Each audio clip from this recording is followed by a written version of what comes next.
Hello, hello. Good morning from South Korea. It is Thursday morning here, Wednesday evening for most of you guys. Hi. All right.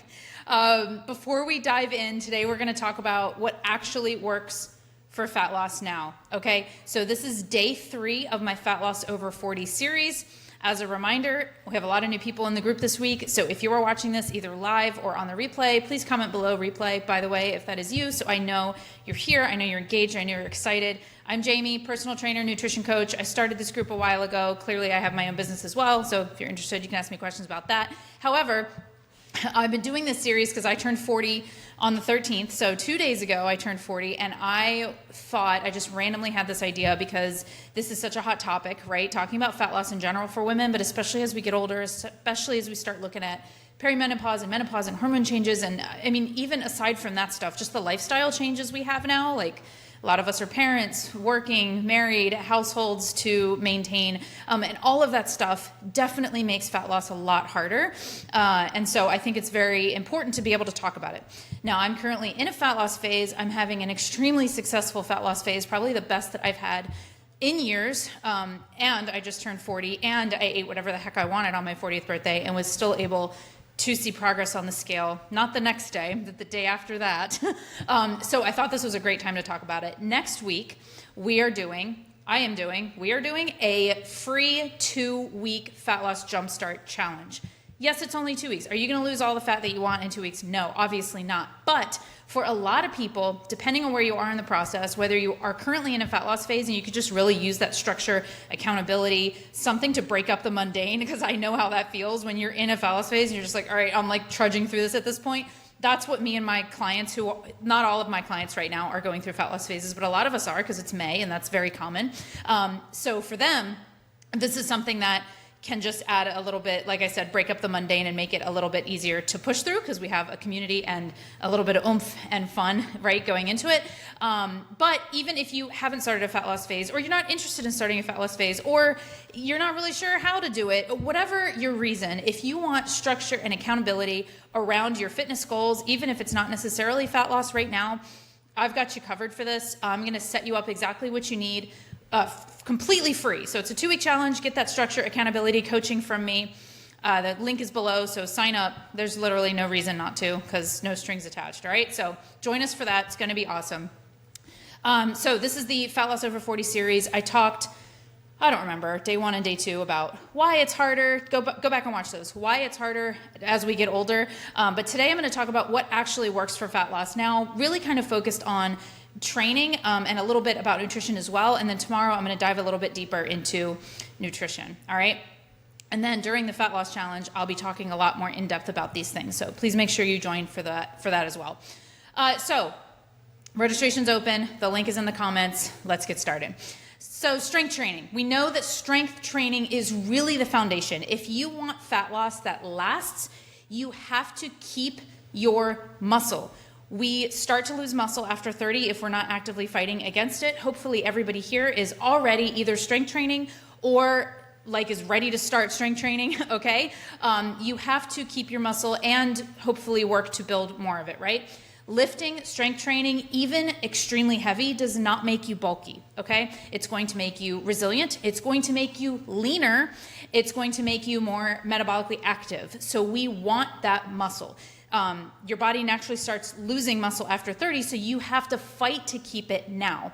In this free challenge that I'm talking about, that we're going to be running next week, you're going to get access to programs from beginner to intermediate and workouts and complete programs that support wherever you are in the lifting journey. So I've been talking to a lot of women this week that are kind of either new or picking strength training back up, but not really knowing where to start. And they feel a little like, well, I'm definitely ready to start, but I just don't know where to start or how. This is definitely the time to do it because I have programs from the beginner all the way to advanced. So you can join this challenge and get started on learning to lift safely and effectively with community and support. If you're more intermediate or advanced, you're really not going to be disappointed with the amazing workouts and programs that are offered. I've got glute focused programs, power building focused programs, increasing your deadlift. I mean, everything. And whenever somebody wants something new, if they're like, hey, I really want to focus on XYZ, I'll create that for you. So it's a really cool space, and I'm giving you 2 weeks to come join us, and we'll do this little challenge for free.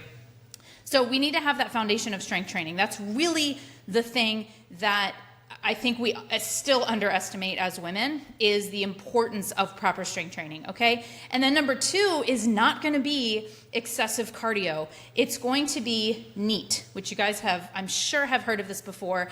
NEAT stands for non-exercise activity thermogenesis. So it's essentially all of the movement you do that's not intentional exercise. So right now I'm talking with my hands, this is NEAT. I'm actually walking on my walking pad right now. That technically counts as NEAT as well. It can be doing your chores, taking the stairs, walking through the parking lot, all of the movement that you do throughout the day. A lot of times we calculate our NEAT by steps, right? So my step tracker's in my sock currently because I find that when I'm walking, it gets my steps the best. So I was like wondering where it was. It's in my sock. Getting a bunch more steps or increasing your NEAT is actually way more sustainable than adding in a bunch of cardio, because it's less stressful than slamming yourself with hours of cardio. It also, when we just do cardiovascular activity that makes you tired, so a lot of times when we think of cardio, we think of going to a spin class or going to, whatever, your boot camp class, or going for a 30 to 40 minute jog.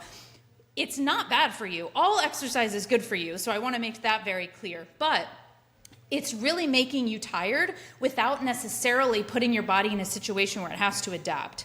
So I'm a huge fan of, if we're just making ourselves tired, but we're not at the threshold of pushing our bodies to adapt, then why are we doing it, right? And if you have a really good reason to do it, i.e. I love it, my endorphins are high, I have a community of support, by all means, do it, but you need to make sure that you are very clear with your reason why you're doing it, okay? If it's fat loss, it's probably not going to be the most optimal choice. Doing more very, very low intensity, technically cardiovascular work, like increasing your NEAT, increasing your steps, is a very non-stressful way. No, it's not forcing your body to adapt, but we are increasing your metabolism, increasing your calorie burn throughout the day by actually a lot, without sparking any hunger hormones, making yourself ravenous, or putting any extra stress on your body. And then if we're talking about cardiovascular in order to create adaptation, well, that's going to happen in HIIT, okay? HIIT is really going to be your icing on the cake. This is high intensity interval training. So my ideals force that adaptation through strength training and HIIT, and everything else do through diet and increasing your steps. And then we can work smarter and not harder. So I recommend people aim for somewhere between 8,000 to 12,000 steps per day. Definitely identify where you are and then try to increase from there, okay? And then if you can cover those bases, so making sure you're strength training regularly, making sure your nutrition's in check, and hitting steps, that's when I would suggest adding on HIIT. This is gonna be the icing on the cake. And I mean true HIIT. I don't mean that 45-minute class that claims it's HIIT intervals, because it's not. True HIIT, true high-intensity interval training can only be done for 20, maybe 30 minutes max, okay? Because you are pushing your heart rate to its max, and then you're fully allowing it to recover, and you're doing that in intervals. And a lot of the HIIT that you'll see that's like 45 minutes, or YouTube videos, or the class that claims it's HIIT, is really bringing your heart rate up, but it's sustaining that heart rate in intervals maybe, but it's not true high-intensity interval training. So I would love for you to do high-intensity interval training. Why is high-intensity interval training so much better than your standard run-of-the-mill, like higher-intensity cardio? Well, you get a high calorie burn in a short period of time. So number one, that's going to be very effective.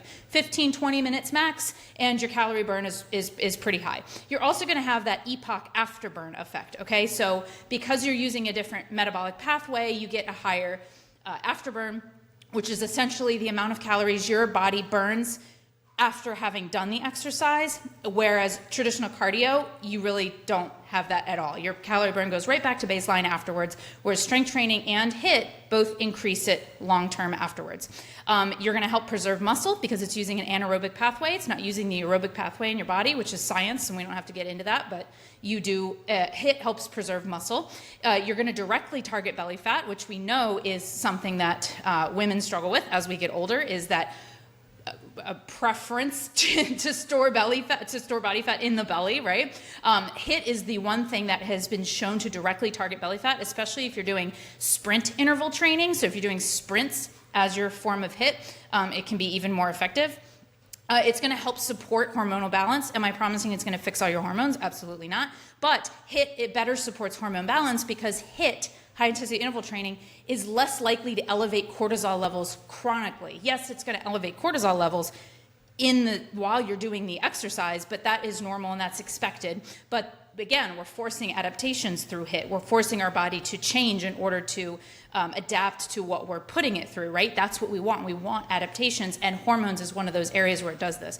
We spike our cortisol during the exercise, but it's actually teaching our body how to manage those cortisol levels and other hormone levels long term. So lots of reasons why HIIT is a big, big plus.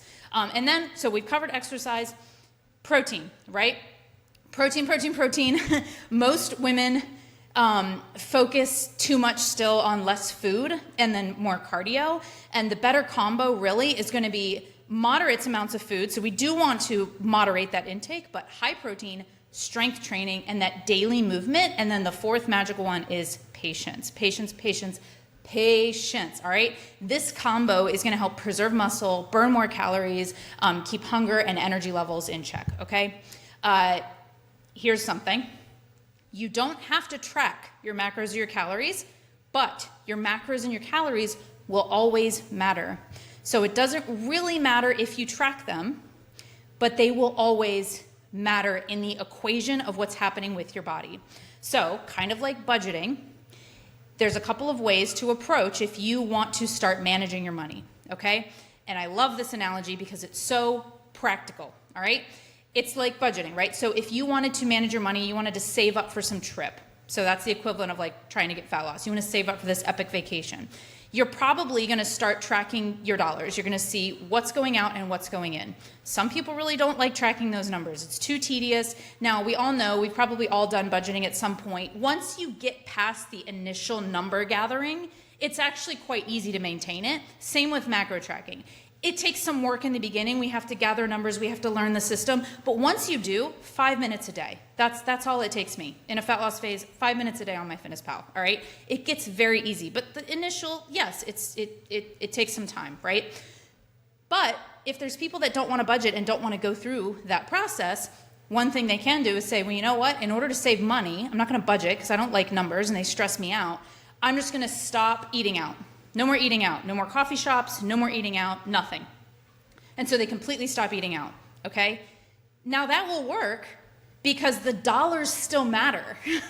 The dollars matter, even if we're not tracking the dollars. The dollars matter. But we took an approach of naturally cutting dollars without having to track all of those numbers, right? The negative to that is that we no longer get to enjoy a coffee out with friends, or we no longer get to enjoy a dinner out because we've completely cut it out. And even the thought of going to get a coffee or going to get dinner is stressful because no, that's the thing that I've cut out. This is the same as doing a diet like keto or carnivore, or any of the things you want to pick. You can cut out entire groups of food in order to cut out calories. But the calories still matter at the end of the day, right? That's just a different way of cutting it out. I don't like that approach. I would much rather know where my dollars are going in and out. So instead of completely cutting out coffee and going out to eat and not touching anything else, I can instead be like, well, if I take a little bit from here, let's lower my subscriptions. Let's lower my money that I'm spending on shopping. Let's buy, $10 less of, whatever per month, or stop it going on Amazon just a little less. And then I'm going to decrease the amount that I go out to eat or go out for coffee. Okay. I'm going to cut it in half. So I'm taking a little bit from everywhere so that I can still enjoy all the things I love. So when my friend says, hey, you want to go out to dinner on Friday? My answer can be yes without feeling stressful. Same thing with calories and macros. I don't want to completely cut out pizza. I want to know that I can include it. I'm going to manage it. I'm not just going to eat it whenever I want. I'm not just going to go out to dinner and eat and drink and go out to coffee shops whenever I want. But if my friend says, hey, you want to go get pizza? My answer can be yes, because that's something that is included in my program. And that's where macro tracking and calorie tracking is really one of the best ways that you can manage. So instead of taking these other ways so that you don't have to think about numbers, it's still going to be hard, right? Just look at the numbers and be in the driver's seat, all right? You don't have to track them, but they'll always matter. You have to, whatever you choose, you have to be consistent and focused, but not too rigid or restrictive, okay? It has to be a delicate balance. And the other issue I have with diets like keto and carnivore and stuff like that is they kind of encourage that restriction, rigid mindset, whereas macro tracking or just balancing your budget numbers, it allows you to choose where you want to make those cuts because you're in the driver's seat and you're seeing the big picture. If you're just cutting out all coffee shops and going out to eat, you're still not really seeing the big picture. So we're still kind of like fear-based and emotional when it comes to the decisions we're making instead of practical, because the reality is, like, if you think about it, the reality is, even if you cut out going out to eat and going to coffee shops forevermore, you could still spend too much on Amazon 1 month and still not be saving any money, right? And then what would happen at the end of that month is you would go, what the heck? I cut out all coffee shops and eating out. Why am I still not saving any money? And then you would make emotional decisions, right? When if you had just looked at the numbers in the first place and took that driver's seat, you would know the reason I'm not saving any money is because I spent a lot on Amazon. It's not because of anything else. That's the same with macro tracking. Sometimes people will cut out carbs, but they're still eating too many calories because they're overeating fat and they don't lose any weight and they're wondering why. What happened? I cut out our carbs. What am I supposed to do now? It's because they weren't actually in the driver's seat, and now they're more likely to make emotional decisions, which is what I don't like about it. So for me, tracking is really worth the effort in the beginning because we learn so much and it puts us in the driver's seat, okay? So you have to not be too rigid or restrictive, and you have to make sure that we're not eating too little. So a common mistake women will make is eating too little, bringing calories down too low, which tanks energy. It's gonna mess up your hormone system. It's going to likely lead to binges and you know, that weekend restriction. I mean, the weekday restriction and the weekend binging, which is not good. We really need a more of a moderate deficit, but again, we have to be very, very consistent. All right. Structure overall, having structure is 100% of the time going to beat out guesswork and winging it. All right. Macro tracking or some sort of consistent eating habit is really going to be the thing that separates long-term results from that starting over Monday mindset. You don't need to be perfect. This isn't about being perfect, but you do need to be intentional, and you have to earn flexibility. I talked about this yesterday. You have to earn flexibility through consistency and discipline, okay? If you are not ready to track, you don't have to. But you still need to have a structure. It's still going to be challenging. And I think that's something a lot of women too, they shy away from macro tracking because it feels like it's going to be too much, when in reality, anything you do to manage your nutrition or change something is going to require being uncomfortable. I talked about this yesterday too. If you want change, you have to be willing to be uncomfortable. So I say, if we're going to be uncomfortable anyway, let's be uncomfortable in the most logical way that's going to teach us something about the food that's going in and out of our mouths. It's going to give us a management tool that puts us completely in the driver's seat, and it's going to help you maintain those results long term. Okay. You still need structure, but if macro tracking is not for you, or you've already done that work and you're not interested in doing it again, that's okay. I also have a non-tracking nutrition management strategy that you can 100% lose body fat with inside the challenge. So you're going to get the guide for that as well. So I'll have how to track your nutrition and your macros. You're going to get all that information, but you're also going to get all the information on how to do it if you don't want to track. Hint, hint. You're going to have to cut out a lot of foods that you love. In macro tracking, there's a lot of flexibility built in. If you want that glass of wine, work it in. The other method, again, because you need structure, the only way to do it without tracking the numbers is to focus on whole foods. And so we're going to be cutting out processed foods, etc., which can also be a really great exercise. We'll talk about that more inside the challenge. Make sure you sign up completely free. But yes. All right.